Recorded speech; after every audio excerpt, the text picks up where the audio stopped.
British Advanced Pain Clinic, Noppimayam Surgery Duram. For appointments 9155515563. ते आपके को है कौन? अरे ये मेरे पापा हैं और अभी हम दुनिया को ये हमने दिखा दिया कि हाँ हम शादी करके खुश हैं। कोई भी हमारे सपोर्ट में नहीं था। अच्छा। हाँ कोई भी सपोर्ट में नहीं था, पर अब हमने शादी कर ली है। अब कोई सपोर्ट करे या ना करे हमें उससे कोई मतलब नहीं, बाहर में जाए दुनिया। मतलब ये आप दोनों, ये आपकी बेटी है? हाँ जी हाँ जी। आप क्या बाप बेटी? क्या है आपको मेरे समझ में नहीं आ रहा। तो इसमें समस्या क्या है? हैरान होने वाली क्या बात है इसमें? तो थोड़ी भी शर्म नहीं है कि मतलब पापा से शादी कौन कर लेता यार है? किस जमाने में जी रहे हो? काय की शर्म? अरे यार आपको लड़की नहीं मिली अंकल, ये बताइए। तो लड़की नहीं और क्या, लड़का है ये? तो वीडियो किस लिए बनवा रहे हो आपके? हाँ हम क्या बताना चाहते हो? अरे तो दुनिया को बताए ना, जब हमारे खिलाफ पीछे बातें बना। అందరికీ నమస్కారం, నేను Swaroopa Potlapalli. Welcome to I dream. అతనికి 50 ఏళ్ళు, ఆమెకు 24 ఏళ్ళు. అవును, వారిద్దరూ ఇష్టపడ్డారు, పెళ్లి కూడా చేసుకున్నారు. ఇంతకీ వాళ్ళిద్దరి మధ్య ఉన్న బంధం అలాగే వరుసలేంటో తెలుసా? తండ్రి కూతురు. కడుపును పుట్టిన కూతుర్నే పెళ్లి చేసుకున్నాడో ఘనుడు. పైగా ఇద్దరూ చాలా ఇష్టపడి పెళ్లి చేసుకున్నారు. పైగా ఇదేంటని అడిగిన వాళ్ళని మీరెక్కడున్నారు, ఏ శతాబ్దంలో ఉన్నారు అంటూ వాళ్ళు రివర్స్లో మాట్లాడుతున్నారు. ప్రస్తుతం నాతో పాటు సోషల్ యాక్టివిస్ట్ కృష్ణకుమారి గారు ఉన్నారు, ఆవిడతో మాట్లాడదాం. మేడం, చూశారు కదా, అసలు కామంతో కళ్ళు మూసుకుపోయిన వాళ్ళకి వావి వరుసలు కనిపించవంట, సిగ్గుసరం ఉండదు, భయం ఉండదు, అంతే కదా మేడం? ఈ ఘటనలో మనం ఇంతకు మించి ఏం మాట్లాడగలం? వాళ్ళిద్దరూ సొంత తండ్రి కూతురు. భార్య చనిపోయింది, తండ్రి ఆ అమ్మాయిని ఇష్టపడ్డాడు. ఇంకెందుకులే, నేను తండ్రితోనే ఉంటే బాగుంటుంది కదా అని ఆ అమ్మాయి ఆయనతో తాళిబొట్టు కట్టించుకుంది, సింధూరం పెట్టించుకుంది. పైగా మీడియా వాళ్ళందరినీ పిలిచారు. అయ్యో పిల్లనేంటో భయపెట్టి కానీ ఏమన్నా పెళ్లి చేసుకున్నాడేమో, మనం ఏదైనా చేద్దామని మీడియా వాళ్ళు వెళ్తే, నేను చాలా ఇష్టపడి పెళ్లి చేసుకున్నా, మా డాడ్ అంటే నాకు ఇష్టం, మేమిద్దరం కలిసి ఉంటాం, పెళ్లి చేసుకున్నాం అని మాట్లాడుతుంది. మేడం, ఆ అమ్మాయి ఎందుకు ఇలా అవుతున్నాయి పరిస్థితులు? ఎందుకు ఇలా సమాజం మారిపోతుంది? సమాజం మొత్తం ఎక్కడ మారిందండి? మారలేదు. కాకపోతే కొన్ని చోట్ల ఇలా వెర్రి తలలు వేస్తున్నాయి. ఇప్పుడు కొన్ని చోట్ల సొంత తండ్రే కూతుర్ని లైంగిక వేధింపులకు గురి చేస్తూ ఉంటాడు. గర్భవతిని చేసిన ఘటనలు కూడా ఉన్నాయి. కొన్ని చోట్ల సవతి తండ్రులు చేస్తున్నారు. కూతురు పుట్టిన తర్వాత భర్త చనిపోతే మళ్ళీ ఇంకొక పెళ్లి చేసుకుంటే ఆ అమ్మాయిని వేధించడం కోసం తల్లిని పెళ్లి చేసుకున్న మహానుభావులు కూడా ఉన్నారు, ప్రబుద్ధులు ఉన్నారు. అయితే ఇక్కడ ఇంకొంచెం ఇప్పుడు ఇలా చేసిన వాళ్ళు చెప్పరు, బయటికి చెప్పరు. ఈ బాధితురాళ్ళు చెప్పలేరు బయట ప్రపంచానికి, చేసిన వాళ్ళు చెప్పరు. ఎందుకంటే వాళ్ళు చేసింది తప్పు అని వాళ్ళకి తెలుసు, అది నేరం అని తెలిసి చెప్పరు. కానీ ఇక్కడ ఈ కేసులో ఇది రేర్ కేసు. ఈ కేసులో ఆ తండ్రి కూతుర్లే చెప్పేస్తున్నారు, మేము తండ్రి కూతుర్లమి, మాకు ఒకరంటే ఒకరికి ఇష్టం ఉంది, మేము పెళ్లి చేసుకున్నాము, దండలు మార్చుకున్నాము, సింధూరం దిద్దుకున్నాము, మా పెళ్ళి అయిపోయినట్లే. పైగా ఇంకేమన్నా ప్రశ్నలు ఇస్తే వాళ్ళకి చాలా కోపం వస్తుంది, తాచుపాముకు వచ్చినంత కోపం వస్తుంది వాళ్ళకి. బుసలు కొడుతున్నారు వాళ్ళిద్దరూ. పైగా నిందారోపణలు ఎలా ఉన్నాయి అంటే సమాజం పట్ల, ఎక్కడున్నారు మీరు, ఇంకా ఏ శతాబ్దంలో ఉన్నారు మీరు అని మాట్లాడుతున్నారు. అంటే అది వాళ్ళకి ఇష్టమైంది కాబట్టి ఆ ఇష్టాన్ని ప్రపంచం ముందు ఒప్పించాలి అనే ఆతృతలో వాళ్ళు ఆ విధంగా మాట్లాడుతున్నారు. కానీ అసలు ఇలాంటిది ఎంకరేజ్ చేసుకుంటూ పోతే మానవ సంబంధాలు ఎక్కడికి వెళ్తాయి, కుటుంబ సంబంధాలు డైనమిక్స్ ఎలా చేంజ్ అవుతాయి? మన రాజ్యాంగం ప్రకారం కొన్ని పెళ్ళిళ్ళు చెల్లవు, రక్త సంబంధీకుల మధ్యలో పెళ్ళిళ్ళు చెల్లవు హిందూ వివాహ చట్టం ప్రకారం. ఇది అన్న చెల్లి, అక్క తమ్ముడు, అలాగే తండ్రి వైపు రక్త సంబంధీకులతోటి పెళ్ళిళ్ళు చెల్లుబాటు కావు. అంటే వీటిని చట్టం ప్రకారం సపిండాస్ అంటారు. అంటే ఒకే పిండం పెట్టేవాళ్ళు అని. ఇప్పుడు వీళ్ళ విషయం కొద్దాం. ఇప్పుడు అన్నా చెల్లెళ్ళు ఏమవుతారు? మామూలుగా బాబాయి కూతుర్లు ఏమవుతారు? ఈ రకంగా చూసుకుంటే ఇప్పుడు వీళ్ళల్లో ఎవరైనా ఒకరు చనిపోయారనుకోండి, ఈ రక్త సంబంధీకుల్లో పిండం పెడతారు కదా, ఆ పెళ్ళిళ్ళు చెల్ల నేరం చట్టం ప్రకారం. ఇలా తండ్రి కూతుర్ల పెళ్ళి కూడా చెల్లదు. అందుకని ఇమ్మీడియట్గా ఎవరైనా సరే మన భారత సంస్కృతి అని గుండెలు బాదుకునే వాళ్ళు కొంతమంది ఉన్నారు కదా, క్రిస్టియన్స్ని ముస్లిమ్స్ని ఎగతాళి చేసే మహానుభావులు కొంతమంది ఉన్నారు. వాళ్ళు తెల్లారు లేసింది మొదలు ఆళ్ళ మతంలో ఏం జరుగుతుందో చూసుకోకుండా పక్క మతాల మీద వేళ్ళెట్టి చూపించే మహానుభావులు సంఘ సంస్కర్తలు ఈరోజు చాలామంది చలామణి అవుతున్నారు.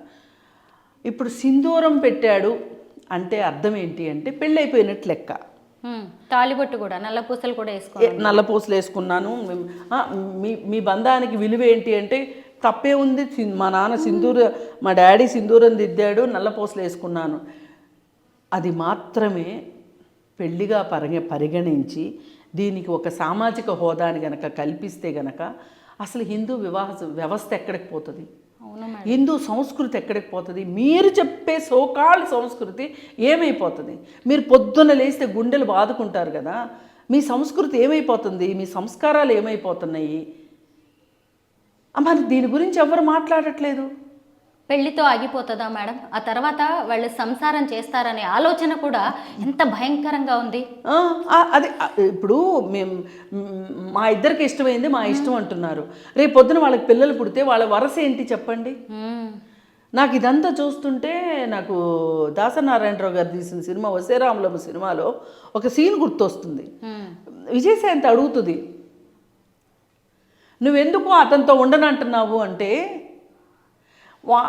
వాడి తండ్రి నన్ను అనుభవిస్తే నాకు కొడుకు పుట్టాడు, వీడిని నేను పెళ్లి చేసుకుంటే వాడు నాకేం కావాలి, నేను వాడికేం కావాలి, నా బిడ్డకి వాడేం కావాలి, వాడికి నా బిడ్డ ఏం కావాలి అని అడుగుతుంది. ఇప్పుడు చెప్పండిరా నేను వెళ్ళనా అతనితోటి, మీ తలలు ఎక్కడ పెట్టుకుంటారు, మొలల్లో పెట్టుకుంటారా అని అడుగుతుంది. చూస్తే నాకు ఇదే గుర్తొస్తుంది, అంత ఆవేశం కూడా వస్తుంది.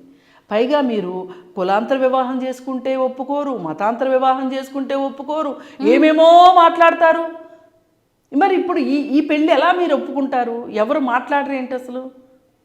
ఎవరి దగ్గర అసలు ఇది నన్ను అడిగితే సుమూటాగా తీసుకోవాల్సిన కేసు. అవును మేడం. ఒకరికి గట్టిగా బుద్ధి చెప్తే కానీ సమాజానికి బుద్ధి రాని విషయం ఇది. ఇప్పుడు ఇట్లాంటి వాళ్ళు ఇంకొందరు తయారయ్యారనుకోండి, ఇది ఇప్పుడు ఏదైనా ఒకదాంతోనే మొదలవుతుంది. ఒకళ్ళు చేసినప్పుడు ఒప్పుకుంటే సమాజ ఆమోదం పొందితే ఇంకో ఇద్దరు చేస్తారు, ఆ ఇద్దరికి ఆమోదం దొరికితే ఇంకో నలుగురు చేస్తారు. ఇది ఒక దురాచారమై కూర్చుంటుంది రేపు పొద్దున. ఏం చేస్తున్నారు హిందూ సనాతనవాదులందరూ? దీన్ని ఒప్పుకుంటారా? ఒప్పుకుంటే ఏంటి దీని పరిస్థితి? పరాయి మతాల గురించి మాట్లాడతాము. మరి మన మతంలో జరుగుతుందని మనం మాట్లాడుకోవద్దా? మన మతాన్ని మనం రక్షించుకోవద్దా? ఖండించాలి. వీళ్ళు ఖండించలేదు, ఇంతవరకు ఖండన రాలేదు దాని గురించి. ఇప్పుడు వీళ్ళని చూసి ఇంకొకళ్ళు చూసి ఇంకొకళ్ళు చేస్తారు. అందుకని ఏంటంటే ఈ పెళ్ళి చెల్లదు, హిందూ వివాహ చట్టం ప్రకారం కూడా చెల్లదు. First point. సామాజికంగా కూడా ఆమోదం ఉండకూడదు. దీనికి తగ్గ చర్యలు తీసుకోవాల్సిందే. వీళ్ళ పైత్యానికి అర్థం ఏంటో తీయాల్సిందే. అసలు వీళ్ళ మానసిక ధోరణి ఎలా ఉంది అనేది చూడాల్సిందే. ఇప్పుడు మనము సొంత కూతుర్ని అనుభవించేవాడిని, ఇష్టపడేవాడిని మనం ఏమంటాం చెప్పండి? కామాంధుడు అంటామా లేదా? మరి వీళ్ళు కామాంధులు కాదా? సొంత తండ్రిని అమ్మాయి ఎలా కోరుకుంటుంది, సొంత తండ్రి అమ్మాయిని ఎలా కోరుకుంటున్నాడు అంటే దీనికి ఎవరు సమాధానం చెప్తారు? అసలు వాళ్ళ చుట్టుపక్కల ఉన్న వాళ్ళు ఎలా వదిలేస్తున్నారో అర్థం కావట్లేదు. ఏం చేస్తారు ఇప్పుడు? మా ఇష్టం అంటారు వాళ్ళు. ఇప్పుడు కొంతమంది ప్రతిదీ నా ఇష్టం అనే వాళ్ళు బయలుదేరారు కదా ఇవాళ.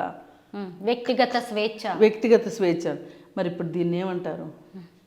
ఇప్పుడు చాలామంది గే మ్యారేజెస్ గురించి మాట్లాడుతున్నారు. మరి గే మ్యారేజెస్ ఒక రకంగా మనం అర్థం చేసుకోవాల్సింది ఏంటంటే వాళ్ళకి కొన్ని మానసికమైన హార్మోన్ల ఇంబ్యాలెన్సెస్ వల్ల వాటి వల్ల వాళ్ళు అలా కోరుకునే అవకాశాలు ఉంటాయి. అది సైంటిఫిక్గా కూడా ప్రూవెను. వాళ్ళకి చట్టబద్ధత కల్పించిన తప్పులేదు. కానీ ఒక ఇంట్లో ఒక తండ్రికి పుట్టి తండ్రి వరసయ్యే వ్యక్తి కూడా కాదు, సొంత తండ్రి. మామూలుగా మనం ఇందాక ఏమనుకున్నాము, రక్త సంబంధీకుల మధ్య పెళ్ళిళ్ళు చెల్లుబాటు కావు అన్నాము. మరి సొంత తండ్రి కూతురుది అసలు మామ కోడల్ని పెళ్లి చేసుకున్నా కానీ మనం ఒప్పుకోం మేడం. ఒప్పుకోం చేసుకోవటానికి వీల్లేదు. లైంగికంగా వేధిస్తేనే ఒప్పుకోము, బయటికి లాగుతాము, కేసులు పెడతాం. అందుకని చెప్పి ఏది ఏమైనా సరే ఈ ఘటనని చాలా సీరియస్గా తీసుకోవాలి, సుమోటోగా తీసుకొని విచారించాలని నేను కోరుకుంటున్నాను. మేడం, వరంగల్ జిల్లా రఘునాథపల్లి మండలంలో కూడా ఇవాళ ఒక కేసు వెలుగులోకి వచ్చింది. ఒక ఆమె భర్త నుంచి విడిపోవడంతో వేరే రాజేందర్ అనే వ్యక్తిని పెళ్లి చేసుకుంది. ఇప్పుడు అతను ఆమె కూతురు మీద కూడా మోజుపడ్డాడు. తల్లి కూతుళ్ళు ఇద్దరితో ఉంటాను, అసలు ఆ అమ్మాయి కోసమే నేను ఇప్పుడు నిన్ను ఓకే చేశాను అని చెప్పేసి అంటుంటే ఆమె పోలీస్ స్టేషన్కి వచ్చింది మేడం. ఒక భర్త నుంచి విడిపోయినా లేదంటే భర్తనికి దూరమైన భర్తని పోగొట్టుకున్న ఒక మహిళ పిల్లలతో ఉన్న ఆమె ఇంకో వ్యక్తిని పెళ్లి చేసుకోవాలన్నా కానీ ఇలా భయపడాల్సిన పరిస్థితి వచ్చింది. ఇలాంటి వాళ్ళకి మనం ఎలా బుద్ధి చెప్పాలి? ఖచ్చితంగా ఇది లైంగిక వేధింపుల కిందే వస్తుంది. ఇది లైంగిక, ఇప్పుడు వాళ్ళిద్దరూ పెళ్లి చేసుకోవడం వరకు తప్పు లేదు. ఎందుకంటే ఆమె ఏ వివాహ బంధంలో లేదు కాబట్టి అతను చనిపోయాడు. చనిపోయినా లేకపోతే విడాకులు తీసుకున్నా ఆమె ఎవరినైనా పెళ్లి చేసుకునే హక్కు ఉంది. ఇప్పుడు అతన్ని పెళ్లి చేసుకోవచ్చు, అంతవరకు బాగుంది. అతను కూడా ఏ బంధంలోనూ లేకపోతే ఈమెను పెళ్లి చేసుకుంటంలో చట్టంతో వచ్చే చిక్కులు ఏమీ లేవు. కానీ ఇక్కడ వచ్చిన చిక్కంతా మనసుతో వచ్చిన చిక్కులు. ఈ మనసు ఎంత దుర్మార్గంగా, ఎంత వాడు మూర్ఖుడు అనాలా, కామాంధుడు అనాలా, లేకపోతే మరి ఆ మనస్తత్వానికి ఏ పేరు పెట్టాలో తెలియదు. కానీ పాపం ఆ అమ్మాయి ఇప్పుడు అందుకే చాలామంది ఆడపిల్లలు ఉన్న తల్లులు ఇంకో పెళ్లి చేసుకోవాలంటే ఆలోచిస్తున్నారు, భయపడుతున్నారు. ఇలా వచ్చి చాలామంది గర్భిణీ ఆ పిల్లలతోటి వాళ్ళని లైంగికంగా వేధించటం వల్ల వాళ్ళు గర్భవతులైన పరిస్థితి వచ్చింది. వాళ్ళ జీవితాలు అల్లకల్లోలు అవుతున్నాయి. కొంతమంది తల్లులైతే ఈ బంధం నిలబడాలి అంటే పిల్లల్ని కూడా కోఆపరేట్ చేయమని అడిగే తల్లులు కూడా కొంతమంది ఉన్నారు. సేమ్ ఇదే మేడం, హైదరాబాద్లో ఒక అడ్వకేట్కి, నాకు తెలిసిన అడ్వకేట్కి ఒక అమ్మాయి మెసేజ్ పెట్టింది. నా ఏజ్ 15 years, మా తండ్రి తాగొచ్చి నా తండ్రికి ఎప్పుడు గొడవ అవుతూ ఉంటాయి. ఒకరోజు అర్ధరాత్రి నేను ఉలిక్కిపడి నిద్రలేచాను. తీరా చూస్తే నా ప్రైవేట్ పార్ట్స్ మీద నా తండ్రి చేతులు ఉన్నాయి. అసలు ఆయన నా పక్కన ఎందుకు పడుకున్నాడో అర్థం కాలేదు. నా తల్లి చూస్తే ఇంకో రూమ్లో పడుకొని ఉంది. అంటే ఈయన నన్ను వేధిస్తున్నాడు, కావాలనుకుంటున్నాడని తెలిసి నా తల్లి అన్నీ చూస్తూ కూడా నటిస్తోంది అని ఆ అమ్మాయి ఒక మెసేజ్ పెట్టింది. ఇంట్లో నుంచి వెళ్ళిపోయే అమ్మాయి ఎక్కడో పని చేసుకుంటూ బతుకుతోంది మేడం. ఇప్పుడు మీరు చెప్తుంటే నిజమే ఇదే సంఘటన గుర్తొచ్చింది. వీళ్ళకి ఎలా బుద్ధి చెప్పాలి? ఇంత కామ పిచ్చేంటి? లేదండి, ఒకటే గుర్తుపెట్టుకోండి, ఇంకా ఏదైనా మనకి చట్టం ఉంది అని అనుకుని చట్టాన్ని అప్రోచ్ అవ్వటం మంచి, ఇంకా వేరే మార్గమే లేదు. ఎందుకంటే ఇక్కడ మీ తప్పు ఏమీ లేదు. మీ తల్లి పెళ్లి చేసుకుంది, అది ఆమె వ్యక్తిగతం, ఆమెను కూడా కాదనటానికి లేదు. కానీ ఆమె సరైన వ్యక్తిని చూసి చేసుకోవాల్సిన బాధ్యత ఉంది. ఇక్కడ సొంత తండ్రి, అక్కడ వేరే తండ్రి, ఎవరైనా సరే బిడ్డల్ని కాపాడుకోవాల్సిన బాధ్యత ఇద్దరిది. కానీ ఒకరు బాధ్యత మరిచిపోయినా ఇంకొకరు సమర్థవంతంగా ఆ బాధ్యతను నెరవేర్చవలసిందే. మైనర్లుగా ఉన్నంత వరకు పిల్లల్ని కాపాడుకోవాల్సిన బాధ్యత తల్లిదండ్రులదే. ఏ ఒక్కరు దాని నుంచి పక్కకి వెళ్ళిపోయినా కానీ వాళ్ళ వల్ల ప్రమాదం పొంచి ఉంది అంటే పోలీసు రక్షణ తీసుకోవాల్సిన అవసరం ఆ తల్లికి ఉంది. లేదు అనుకుంటే అంత దూరం వెళ్ళడం ఎందుకు అంటే చుట్టాల్లో మాట్లాడుకుని ఎవరితోనైనా అతనికి చెప్పించాల్సిన అవసరం ఉంది. అది ఒక మొదటి అడుగు. కాని పక్షంలో చట్టం రక్షణ కోరటం మినహా ఇంకా చేయగలిగింది ఏమీ లేదు. ఆమె కూడా బాధ్యత కాదు అనుకుంటే ఆ బిడ్డని ఏ స్టేట్ హోమ్కో గవర్నమెంట్కి ఇచ్చేయవలసిందే తప్పితే, లేదు అనుకుంటే సేఫ్గా ఆ పాపని ఏదైనా హాస్టల్లో పెట్టి చదివించటమో ఏదో ఒకటి ఏదైనా తల్లి యొక్క విచక్షణ జ్ఞానం పైన ఆధారపడి ఉంటుంది పిల్లల భవిష్యత్తు. ఇప్పుడు తండ్రి ఎలాగో బాధ్యత లేని మనిషి అయిపోయాడు. ఇంకా బాధ్యత లేనివాడిని నువ్వు బాధ్యత తీసుకుంటే వాడు ఎందుకు తీసుకుంటాడు? వదిలేయండి, అసలు లేడనుకోండి ఆ మనిషిని. ఉన్నది ఎవరు? తల్లి. ఆ తల్లి అయినా సరే బాధ్యతగా ఉండాలి. లేని పక్షంలో పిన్నులో, పెద్దమ్మలో, మేనమామలో ఎవరో ఒకళ్ళు బాధ్యత తీసుకొని ఆ అమ్మాయిని వాళ్ళ నుంచి రక్షించి అవసరమైతే పోలీసు రక్షణ ప్రకారమైన తీసుకొని వాళ్ళకి ఒక భవిష్యత్తు, ఒక సురక్షితమైన ప్రదేశాన్ని ఇవ్వాల్సిన బాధ్యత చుట్టూ ఉన్న వ్యక్తులుగా మీకుంది, అసలు తల్లికి ఉంది. తల్లి కూడా మర్చిపోతే మీరు ఎవరో ఒకళ్ళు ఆ పాత్ర పోషించాల్సిందే తప్పితే ఇంతమంది ఉండేది ఎందుకు? ఇప్పుడు ఎందుకు మనుషులకి, ఒక మనిషికి ఇంకొక మనిషి ఎందుకు ఉండాలి పక్కన? తోడు కోసమే కదా, నీడ కోసమే కదా, స్నేహం కోసమే కదా, ఒక ఆసరా అండ భరోసా అనే కదా. ఆమెమీ లేనప్పుడు ఎందుకు మీరు? నేను మేనమామలనైనా అదే అడుగుతా. నేను మేనత్తలనైనా, పిన్నులైనా, బాబాయిలైనా, ఎవరినైనా అమ్మమ్మ తాతయ్యలు కొంతమంది కాపాడుకుంటారు పిల్లల్ని. తల్లిదండ్రులకి వీళ్ళ బుద్ధి జ్ఞానం పనిచేయకపోయినా కానీ కాపాడుకునే అమ్మమ్మలు తాతయ్యలు ఉన్నారు. ఇప్పుడు హఠాత్తుగా కొడుకు చనిపోతాడండి, కోడల్ని పిల్లల్ని చూసుకుంటున్న తల్లిదండ్రులు లేరా? లేదు, వాళ్ళు చూసుకోకపోతే చూసుకుంటున్న తల్లిదండ్రులు లేరా? ఇలా ఎవరో ఒకళ్ళు ఉంటారండి. కుటుంబం అంటే అదే కదా, దాని అర్థం అదే కదా. వీళ్ళు ఎవరో లేకపోతే గవర్నమెంట్ ఉండాల్సిందే. అవును, సుమోటోగా తీసుకోవాలి. కోర్టులు కూడా వీటి మీద బాధ్యత వహించాల్సిందే ఖచ్చితంగా.